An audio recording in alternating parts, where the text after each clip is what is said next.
Pennsylvania. So it's our task tonight to carry on with the meeting. Well, first of all, I'm going to ask for the approval of the minutes. All those in favor? Ayes have it, the motion is carried. Ask the same for the payment of the bills and financial report. Second. Got a motion, we got a second. Any further discussion?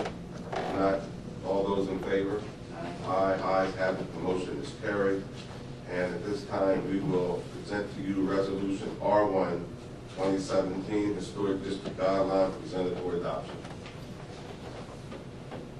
And the hearing is at 7. No, it's not the hearing yet. This is resolution. I'm sorry. Who's bringing that, Lois? You want to have the consultants forward first? They may, yes, and that's all. That's what they were going to do. Okay.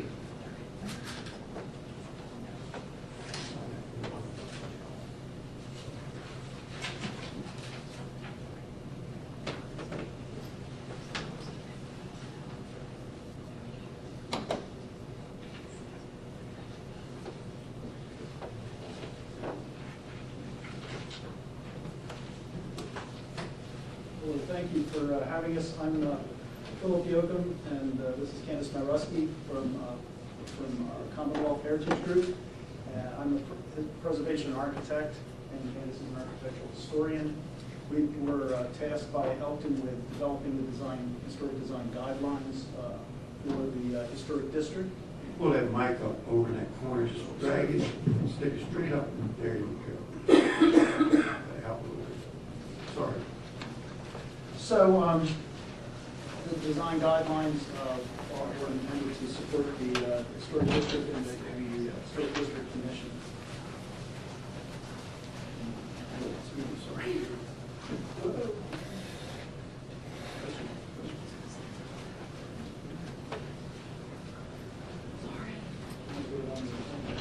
You can sit down if you want. It might be a little easier. There you go. And Randy, Anyway. can go it over like three if you don't mind. Sure. Appreciate that. The first slide has to do is what are historic design guidelines in general.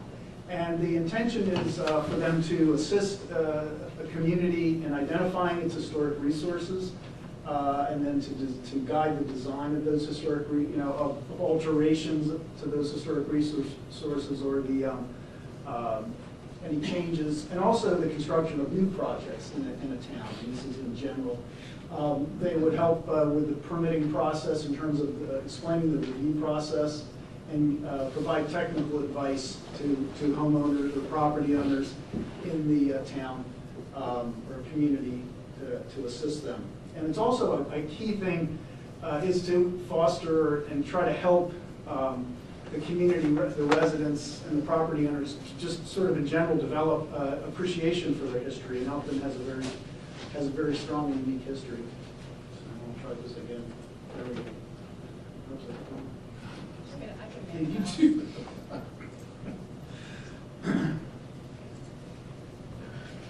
Well, so specifically to Elkton, the historic district was first established in 1994. It primarily consists of the central district, and then there are 3 outlying districts that are smaller individual areas.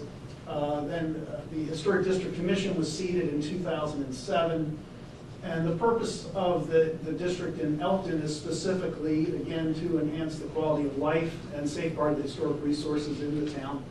And through that, a strong intention is to help the local economy, because by preserving the history and the historic structures and dealing with them in a reasonable and responsible way, it does help the community over the long run, and it's been found that it does promote economic viability and generally improves the community and improves property values.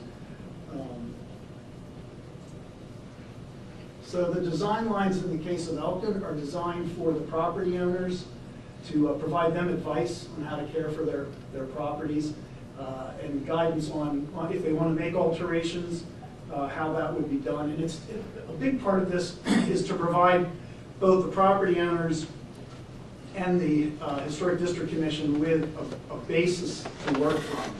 so that the Historic District Commission has a consistent criteria to evaluate projects, that the property owners understand before they get into that process what's going to be involved, and then also what the kinds of things that are important if you're going to approach a project, and that also for developers and contractors, just so that to try to eliminate surprises, so that everybody's kind of going into the process from a basis of understanding. Also with property owners, there's information in the guidelines that we'll talk about later that even if you're not doing a major project, there's information in here on how to do repairs to your house. What are good practices versus not good practices. So with that, I'm going to turn it over to Candace, and she's going to run through the content of some of these various chapters. So Chapter 1 in Design Guidelines focuses on some of the points that Phil already mentioned, where it establishes a framework that the Historic District Commission will use in order to evaluate buildings in the Historic District. And it'll also provide any applicants how to get through the Historic District permit review process. And what's important about this document, it's not set in stone. It's really meant to be a flexible tool.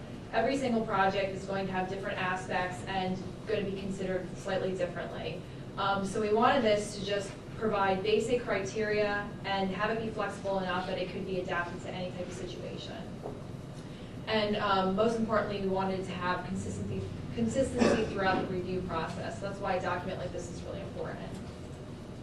Chapter 2 just highlights the historical and architectural heritage in Elkton. If you haven't noticed, you have an amazing collection of architectural resources really throughout the 18th, 19th, and 20th century. And a lot of that is because Elkton has a really deep-rooted history. It starts all the way in 1634, and it became the county seat in 1787. And it was an important manufacturer and exporting facility, and that's kind of what helped to drive the development of the town. And it also played a role in the American Revolution, also the War of 1812.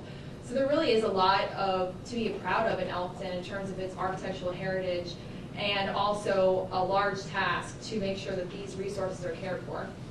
Also in Chapter 2, we've created a small little style guide, so you can see some buildings throughout town and sort of what different architectural periods they fit into, just for some interesting information to have.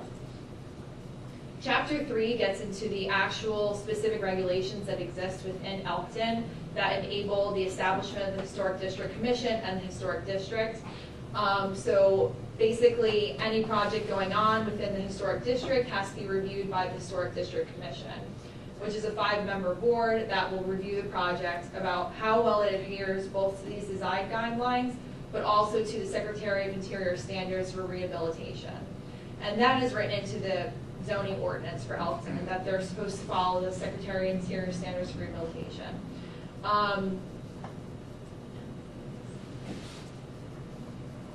So this is a list of some of the types of work that would require a historic district work permit. In general, anything that requires a building permit will also require a historic district work permit. But there are some other types of alterations that you wouldn't necessarily need a building permit for, but you would still need to go before the Historic District Commission. So this list is available for you, and it's also on the website if you have any questions, and it's inside the design guidelines so that you can be clear what you need to get in terms of permitting. And then here's a flow chart. We have one similar recreated in design guidelines, where basically you go to that list, determine if you need a work permit. If you don't, you still have to apply for your normal building permits.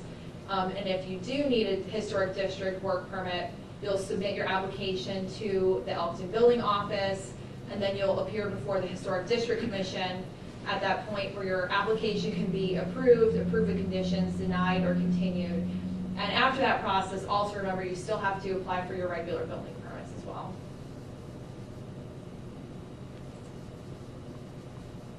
And Chapter 4 really delves into the Secretary of Interior standards, because that's really at the core of this whole document. I like to refer to them as sort of the 10 commandments of historic preservation. In the preservation community, these are the principles and guidelines that we follow. but they are sort of like philosophical principles. They're sort of vague and they have overall themes to them, and they don't get very specific into certain types of buildings or materials. So we basically took those principles, and they were established by the National Park Service. This is a national guideline that we're using. And they break them down into 4 different treatment standards: preservation, restoration, reconstruction, and rehabilitation. The design guidelines are based on the rehabilitation standards. So basically we took those 10 principles of the rehabilitation standards and we tried to apply them to some of the scenarios that you're likely to encounter in Elkton.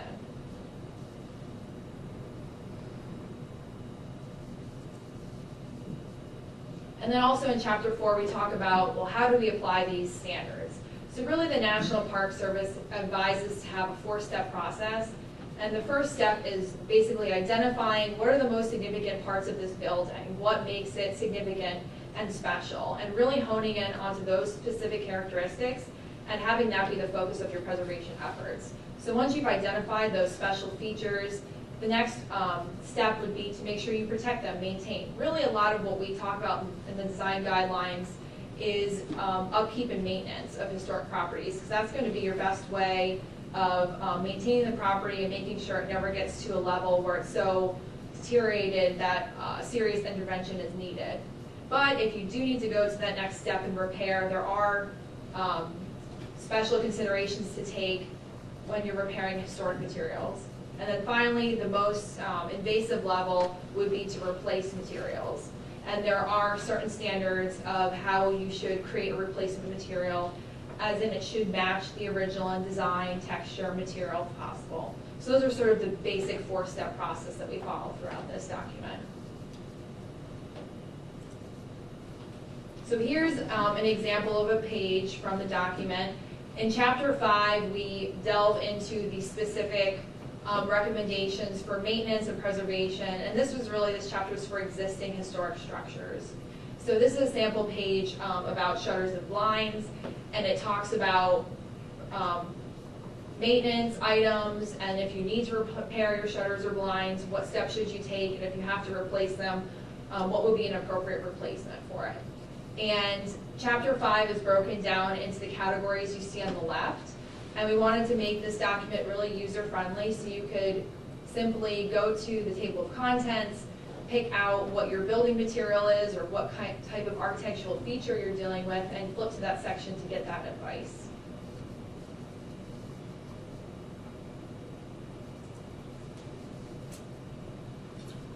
Here I'll talk a little bit about the design guidelines as far as giving advice on construction projects. We address existing alterations to existing buildings, new construction. Also, that'll be in another chapter coming in for another section. We talk about scale, massing, sort of some do's and don'ts. There are examples of appropriate ways to approach adding on to an existing building, and a lot of it is kind of common sense. You have a very nice or unique historic structure, you don't want to put a gigantic addition onto it that sort of dwarfs it or overwhelms it. A lot of it is sort of respecting the original. But I want to stress that we really do understand that buildings, in a town like Elkton, it's a living, breathing town. You have properties here, you have businesses in them. They need to be able to basically pay their way. So it's understood that there's going to be alterations, there are going to be adaptive reuse of buildings. I mean, many times you see houses turned into offices or restaurants, and there have to be changes made, and also to comply with modern building codes and accessibility codes for the disabled, things like that. So it's really, the intention is to create a flexible document that can help guide those decisions. It's not saying, nope, this place is frozen in stone at a certain period, but we're providing some advice both for the property owners and also for the Historic District Commission in reviewing proposed projects of what are the best and most appropriate ways to do this. And that's terminology that the Park Service uses as appropriateness. They look for something to be appropriate, and that's really what this all kind of drives towards. So while that one is a guide for alterations or additions, this is a guideline for new construction. And in a town, again, like Elkton, you have empty lots, you probably have non-contributing buildings that might be, acceptable to take them down, and so you want to do completely new construction. And there are, the guidelines for new construction try to provide some information on how best to approach that. Again, a lot of it is sort of fitting in, trying not to overwhelm other historic properties in a district, basically to be a good neighbor, and to use materials that are sympathetic, the scale of the materials. And that's not to say that you can't put a completely modern building in the middle of the historic district. You can. But it's a matter of making it be respectful of the context that's there. And so we try to provide some guidelines on how to do that.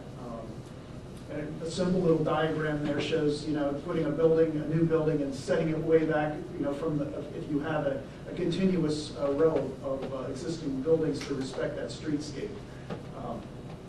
So the chapter 7 provides that kind of information. And again, the intention here is for, if you're a property owner or a developer and you want to come in and do a project in Elkton, before you go to a lot of work and think you're doing the right thing, you can, and then find out, oh, this isn't really what they think is appropriate. You can come to the guidelines and look at the guidelines and get some advice beforehand, understand the process, to understand the key issues, the things that are important, so then everybody's working sort of from the same page or from the same script.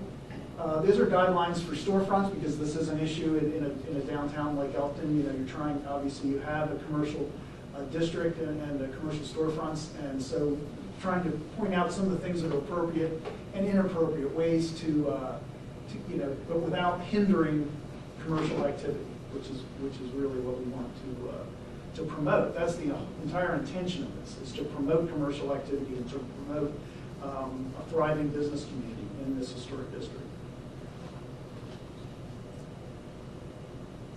Chapter 9 and 10, these are, and then we have the appendices here. We have a glossary of architectural terms. One of the key things here is the Elkton Historic District Commission project checklist. This is a checklist that we put together for the commission when they're reviewing projects.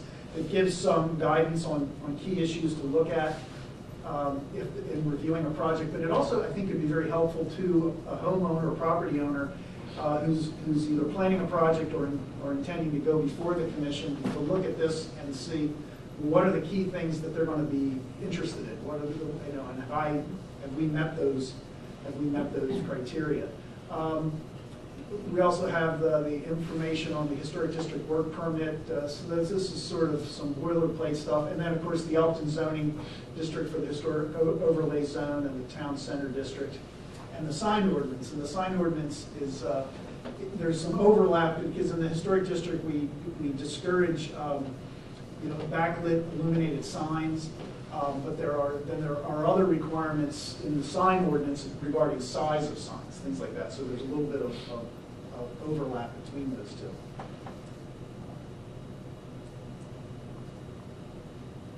So that is basically what we put together. We hope that it's going to be a useful document for the community of Elkton. And we really feel that when you get into it and look through it, we really tried to tailor it to Elkton. The photographs in the building or in the guidelines are all Elkton buildings. We've tried to use Elkton as the as the illustration of good practices and how to approach preservation here. So we thank you for your time and Thank you very much. I had a couple of comments. You're answering one of my questions. I was going to ask, was the guideline set up through a statewide guideline, which you said is nationally a guideline to set up, but just for the record, it's unique to each town. You guys designed it. Right, unique to each town. Generally, I would say nearly every community that has historic guidelines has the Secretary of the Interior standards as the basis for that. And the second question, one thing when I use the word historic or renovation on historic building, the first thing that comes to my mind is high cost because of older windows, older doors, must replace this, and I know I can check the committee, but I just want to hear from you. How do we protect the people that don't have the money to replace an older building, but they come in existing to this building? One of the things that we try to do, and I sit on a historic commission and consult to some, is to try to get people, and one of the most economical things to do is to leave well enough alone. And there's people want to go in and change a lot of things, which oftentimes costs more money.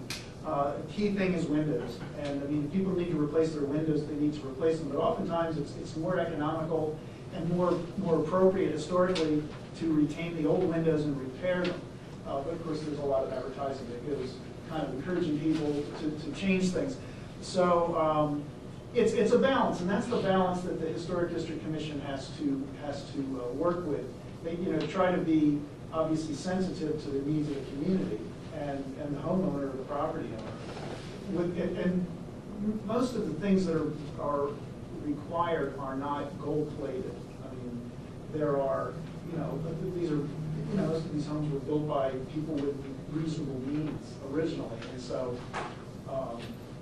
it's kind of more a matter of how you approach it than what exactly the specifics of the material. I think in the guidelines, some kind of reference to the homeowner, some kind of a support, like some grants or something they could be referred to, would be a good thing to. We don't have that specifically in the guidelines, but that's definitely, I mean, something that communities do is for, for seniors or for low-income people that, because what you really want to do, you want to keep the buildings occupied and used, because that, when they're not used, when they're not occupied, that's when they really start to deteriorate. And there's so much, when you go around Elkton, I know Candace and I, as we went around town, we were just so impressed with how much intact fabric there is here from 150 years ago that people walk by every day and don't really think about.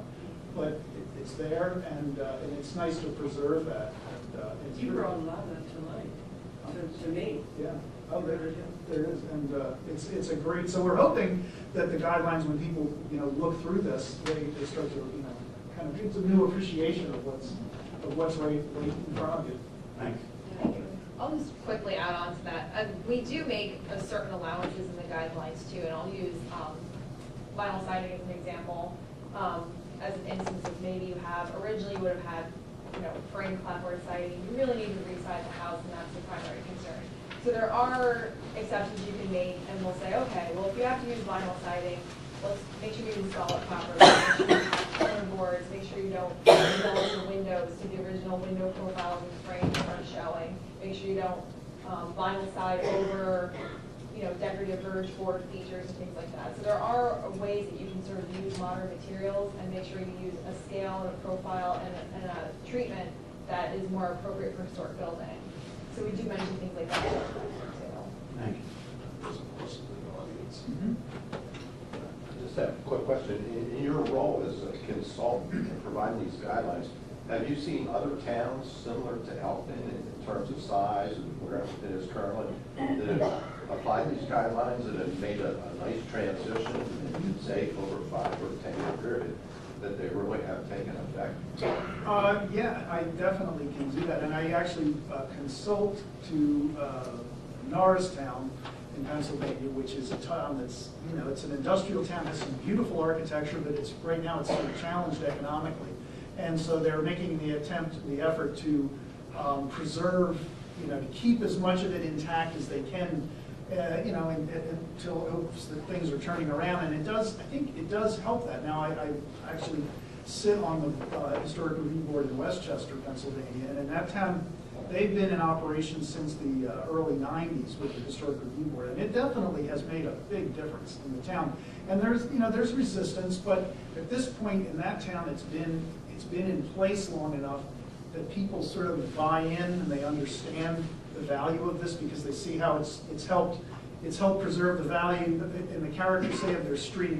Sometimes it restricts something they can do, but it also keeps their neighbor across the street from doing something really crazy that they wouldn't like. And so it's really not that onerous, and I know that the commission here in Elkton is very concerned about working with the community, because they're very sensitive to those perceptions that, oh, we're trying to be too controlling.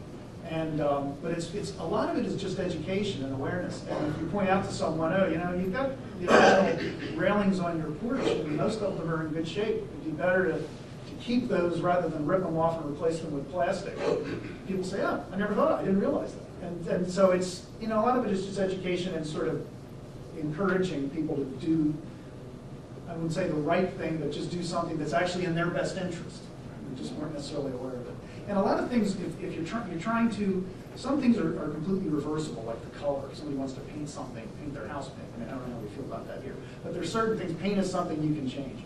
Other things, once you rip all the, I'll use the term gingerbread, you rip all the gingerbread trim off of a house, it's gone. And that would be something extremely expensive to replace. But to keep it, if it's already intact, and maybe replace one or two missing pieces is much more economical. So, Another question in the back.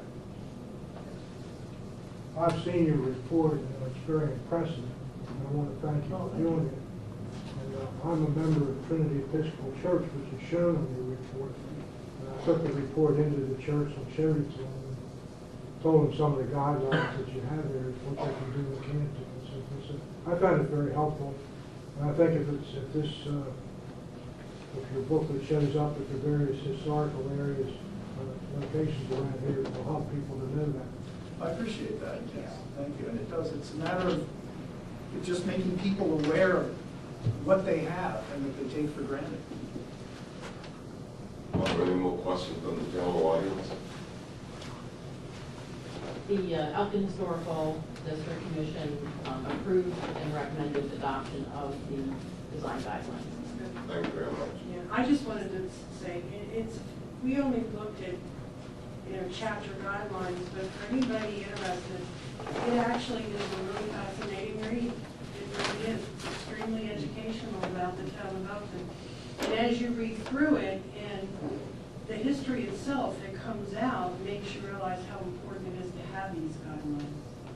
So I want to thank you, actually. I think it was a job well done, and I want to thank the commission for starting the process. Thank you. It's been a pleasure to work with your community and learn about it. When you get in to do something like this, you kind of get up close and personal and learn detail, and it's been really fascinating and enjoyable. And at this point, can I get a motion for adoption? Second. All those in favor, use the sign of aye. Aye. The ayes have it, motion is carried. Thank you. That motion to adopt the resolution. The same. Yep. Same. Now we all think the same. Gene's going to present the resolution 2017 for the adoption of those plans. Right, that's what I'm asking. That's Okay, at this time we have our panel member, Gene Miller, with resolution R2-2017, adoption of the following plans. Yes, there's a number of plans that we are required to have in place for the town in order to participate in the community development block grant application. And the first one is a residential anti-displacement and relocation assistance plan. And this plan sets forth requirements in the case that we would have to relocate someone from their home in order to accomplish a project that's funded with CDBG. They would expect to do that, and we're not doing it with this upcoming grant application here, but we have to have requirements regarding assistance in relocation and replacement of housing. And so that's what the first document is.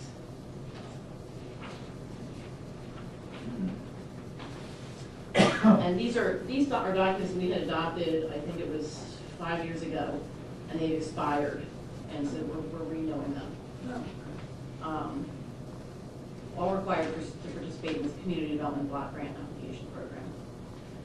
Second one is the citizen participation plan, and these set forth minimum citizen participation requirements regarding applications for submittal to the Community Development Block Grant, making the public aware of the grant, what it will fund, the activities it can fund, and the amount of money that we're requesting for our project. I can read each one of these documents if you want me to, but I didn't think you want me to. They're on file. You can just go through the other three and just give us a brief sentence. Okay. The Section 3 plan requires that if we engage in a project funded with CDBG money, that the contractor shall make every effort to hire folks from within the community, so that grant money is also being utilized by local folks here in the form of income.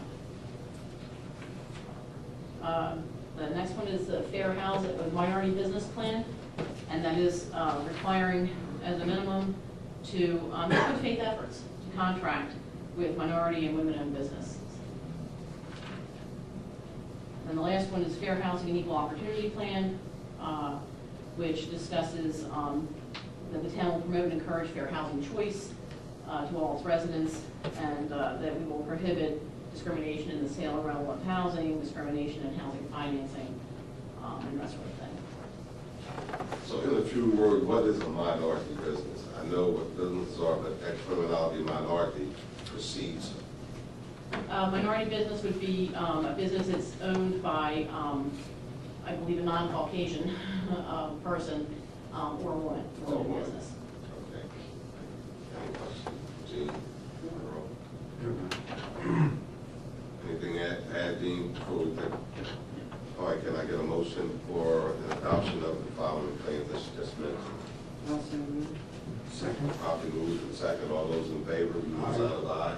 Aye. Ayes have it. Motion is carried. Thank you very much.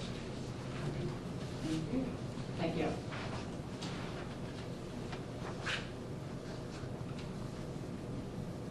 The next step is you have to open a public hearing for the CDBG. I have that right here. Now we will have a public hearing, which was actually scheduled for 7:05, but, you know, time is what it is. It is now 7:32 at this time. We will open the public hearing for the Community Development Block Grant CDBG application regarding the town's Elkton Neighborhood Community Center project and $800,000 being sought. $800,000, I'm sorry. Gene? Okay, so the Maryland Community Development Block Grant Program is a federally funded program designed to assist county and municipal governments with activities directed toward neighborhood revitalization, housing opportunities, economic development, and improved public facilities and services. The state provides CDBG funds primarily as gap funding for projects selected by jurisdictions to meet their needs. The funds are awarded through three categories: community development, special projects, and the homeless initiative. So the primary objectives of the Maryland CDBG program are to provide decent housing and necessary supporting infrastructure to preserve and develop viable communities through the expansion of economic opportunities and to meet the critical needs of Maryland's communities.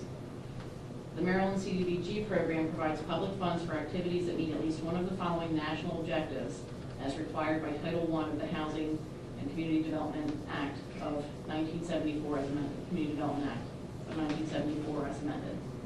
So it gives maximum feasible priority to activities that will benefit low and moderate income persons and households having an income equal to or less than the Section 8 lower income limits established by HUD. It also aids in the prevention or elimination of slums or blight, and it meets community needs that are of an urgent nature or an immediate threat to community health and welfare. So additional program objectives include revitalizing older neighborhoods and established communities, leveraging these funds with other public assistance programs and private resources, directing growth to existing population centers, providing essential public services to low and moderate income persons, encouraging collaboration with Maryland, state, federal, and local programs focused on community development, economic development, and planning efforts, supporting initiatives that preserve affordable homeownership, supporting capital and non-capital investments that support the homeless, and supporting initiatives and activities that benefit those serving or who have served in the U.S. Armed Forces. Eligible activities include acquisition of real property, construction, reconstruction, or installation of public works facilities, code enforcement in deteriorating areas, clearance, demolition, removal, reconstruction, and rehabilitation of buildings and improvements, and removal of architectural barriers which restrict mobility, and then there's a number of other things that they also do. I won't read them all. So in this case,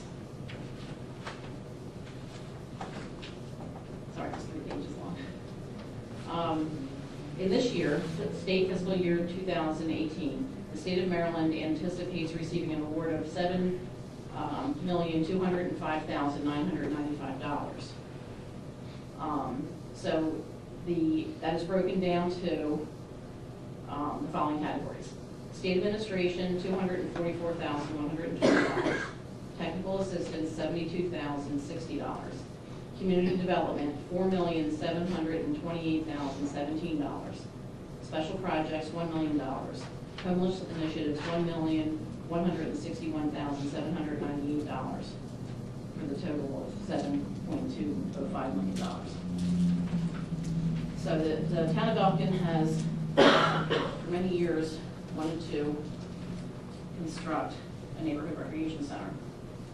And after considering a number of sites, the town has settled on a site behind the, at 201 Booth Street, behind the Board of Ed property. So the project is located in and will serve residents of Census Tract 304, which is a qualified census tract.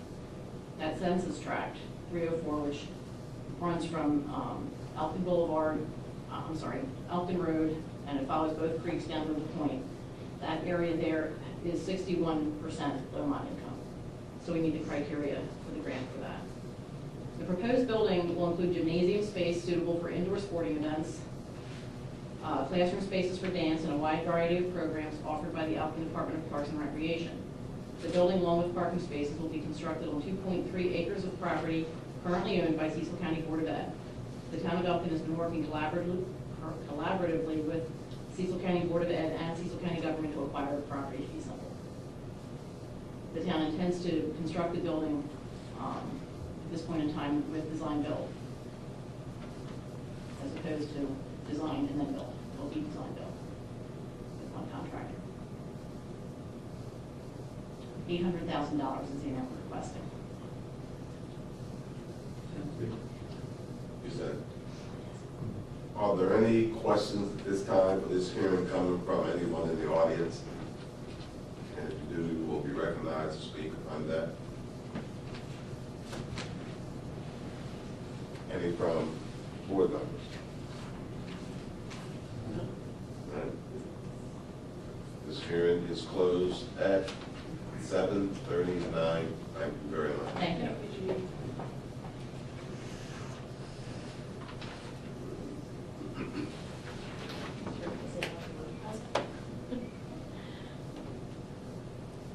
We also have something down here from Elkton Gas. Is that still? Elkton Gas, is there?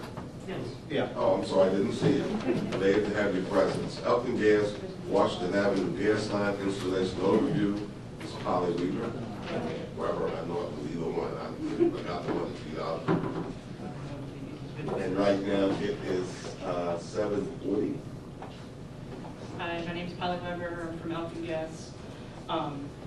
Ed Hoppy, who is the division manager of Elkton Gas, asked me to prevent a project that we're looking to do improvement, neighborhood enhancement to the Normire Heights area, which is Washington Avenue, Roosevelt, and Lincoln Avenue. We're looking to run a 2-inch gas line at no cost to the customer, fully restoration, replacing grass, bushes, and running a new 2-inch gas line on the inside loop and installing the gas services to whoever would like. So it's no cost at all? No. The company's For hookup, anything? No. It'll cost all the company's going to cover everything. And you said no Laura? Normine That Heights whole area? is the Okay. area. Okay. It's Washington Avenue, Roosevelt, and Okay, fine. What do you need from us? Or is it just? we're going to come off Delaware Avenue on Washington Ave. So it's the existing 4-inch steel gas main out there, and then we're running 2-inch plastic line 4 to 5 feet off the existing rate. Is that gonna require a closure? No, everything's gonna be on the shoulder, it's gonna be worked In on. the easement? Or it'll be like in the easement? Yeah, Okay. it's a residential development, so they'll be able to put cones around. Is there any questions from anyone in the audience? And those who have had discussion, I guess, with them at this point, We'll go through the building office. you go to the building office. Yes. Is that for existing housing, or does that include possible new housing? For example, there's vacant lots in that particular area. Are those lots going to be provided access to gas? Yes, yes, all So they're the, going to get free gas with yes, Everybody will. everybody in that particular area? Yes. So what's that mean for anybody else in the town of Elkton that wants a gas line or a particular area redeveloped? Is that going to cost them something? Is it going to cost me money? Right now, if you live within. And I don't have gas, but maybe with Correct. Right now, the Elkton Gas's policy is if you're within 100 feet of the natural gas line, we run the service.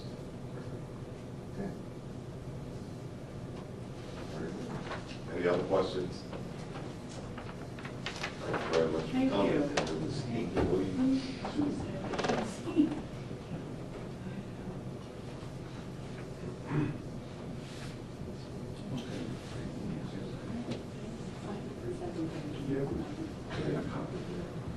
They don't go through planning for planning office, right?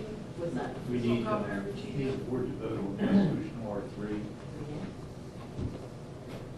Those who vote here. Resolution R3. R3 is the, would authorize the town to pursue the CDBG grant for the community center. We need to approve that R3. You're good. Thank you. We didn't see it indicated here, that's all. Okay, this time we need approval right now with a motion to go forth with the CDBG grant. I'll second. Properly moved and second, all those in favor, use the sign of ayes. Ayes have it, motion is carried. So that's correct for you, Jim? That's it. Correct. Louis, sure. The item I have tonight is an agreement between the town of Elkton and Southside LLC. Southside, under the terms of the agreement, will allow the town to construct a sidewalk. Would you pull that mic up, please? I'm sorry. Can you hear me now? Gotcha. The agreement is between the town of Elkton and Southside LLC for the construction of sidewalk by the town, approximately 400 linear feet along Whitehall Road. This would be the south side of Whitehall Road across the south side property. It'll run from the villas of Whitehall to Southfield Park, or the Southfield Commercial Center. This agreement allows the town to construct that sidewalk at the town's cost through that property. In addition to the 400 linear feet involved in this particular construction, there's another approximately 400 linear feet that's down on the court's end of the Whitehall Road, but that's either on town property or in the town right of way. So it doesn't require a separate agreement. But this agreement was required in order for us to construct on private property. I would ask the board to authorize the town to go forward with this agreement between Southside and the town for the construction of sidewalk at Whitehall Road. Is there a motion? I'll assume. Second. Any further discussion?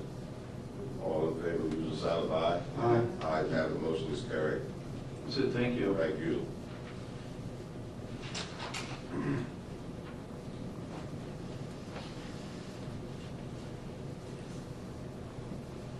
Mayor Hall is not here, as I mentioned earlier, but on behalf of the mayor and the board, I'd like to read this statement to you, the audience.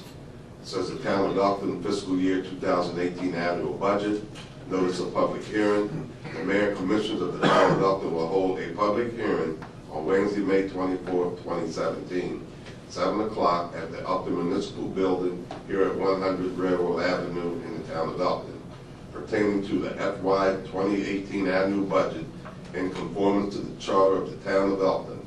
The public is invited to review the budget and submit comments or ask questions during the hearing. The following real property and personal property tax rate are presented in conjunction with the FY 2018 annual budget. Tax rate for the real property would be 0.7375. Again, tax rate for the real property, 0.7375. Tax rate for personal property would be $1.21. Again, tax rate for personal property, $1.21.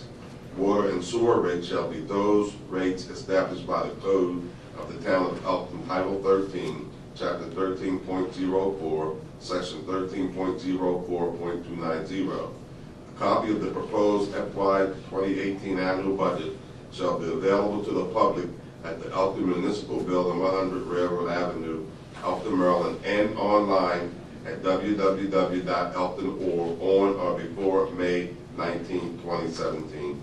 From Robert J. Alt, Mayor.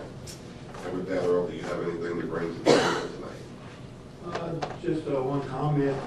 Enjoyed myself at Gilpin Manor. Career Day? Had a great time. Never heard so many good answers from the kids. I mean, I was impressed some of the answers they gave us for how they looked at the government. And it was just amazing. I just had a good time. Yeah, they mostly wanted to know how old they had to be and how much money would they make. That was the most popular question. So we encouraged education beyond the high school for their career, you know, but they were enjoyable. The only thing I have, you told us about the tonnage that was collected on, I guess, the return medications. Yeah, for the national take back thing. That was fantastic. It's unbelievable what now all that is properly disposed of. It's a good thing. Yes. Not going into our water system. And not going into the water and not going into the wrong hands. Oh, that's true too. Kind of a street or kids' hands. Yeah. Having that box out there, I mean, I see cats all the time, and I think it's a great thing. It made me think of something else. I wanted to see how all of you would feel about maybe a drop box for the American flag, a place where people could bring it, if you would want to entertain that idea or not. I just wanted to bring it before you. Dropbox where? Out front for people who have to dispose of the American flag. I mean, I know you can take it. Because it go to the VFW now? Yeah. Yeah, they have a. Yeah, I know. I was just wondering if we could also offer that service, but if, you know, it's something I would want you to want to do, because you have to take it on responsibility of, you know, disposing of everything properly, but it just brought that to mind. I thought it would be a nice convenience maybe for our residents. Just a thought, I know that it's part of one of the many services local Boy Scout troops provide. They proper do? Disposal, yes, they do. And maybe an opportunity for Boy Scout troops to work in conjunction with the town to take that and Monitor it, install it, whatever. well, I know that order to install it, but certainly take the flags that have been returned and make sure they're properly disposed of. Okay. There is an appropriate method of disposing of Yeah. flags. You know, I mean, not everybody can get to a VFW or American Legion, you know, whatever, but they, you know, I just thought it would be an added service, but it's entirely up to you. Thank you. I have nothing Guess I'd like to also, as Earl said, and Jean, the career day was outstanding. I think the students had 5 choices, and they had about 15 minutes at each station. There was, judges were there, well, one judge. We were there, there was a baker there, and of course, a lot of kids came to our station and talked about the baker, because the baker brought them a bun, and if you weren't there, you didn't get one. But it was nice, and again, they're going to do it again next year. This time, are there any comments coming from the public that we would love to hear? Yes, sir. Always first. And please give your name as required, even though we know you. My name is Rick Keene. included 403 Maryland Avenue in Elkton Heights. Put your mind at ease, I'm not here tonight to complain, criticize, or ask for anything, but I am here as a resident of Elkton Heights to say thank you. Thank you to the town, the mayor, the commissioners, particularly Commissioner George, for the letter that was sent to all the Elkton Heights residents about taking pride in Elkton Heights and just trying to do a better job of keeping the area clean. And I think the last statement in the letter hopefully has taken some effect, that this simple message will cause some to reflect on what they do and how their action affect others. I've seen in my walks around Park Circle and Park Place, it does look much better. So I think your letter has taken some. Send one out every other month or so. Well, unfortunately, I have seen one resident on my walk today that still wants to put there's an old mailbox and a flower pot out there. And I don't know if you can do this, but it's pretty obvious as to where that came from. And I would suggest they put it right back on that person's lawn and let them deal with it instead of being impeded. Again, I just want to thank you for taking time to put that letter out to residents. So, I have one suggestion that I see Dan here tonight. Something that may help is our pickup day for grass and leaves is on Friday, but your folks mow on Wednesday. So I think typically, and I know it's tough to juggle these schedules, but I think typically what happens is homeowners will, cut grass and put stuff out on the weekend, and you folks come around on Wednesday and cut, but it doesn't get picked up till Friday. I don't know if there's some way you could reverse that, but it certainly would help. We can do it. So, but again, I just want to say thank you.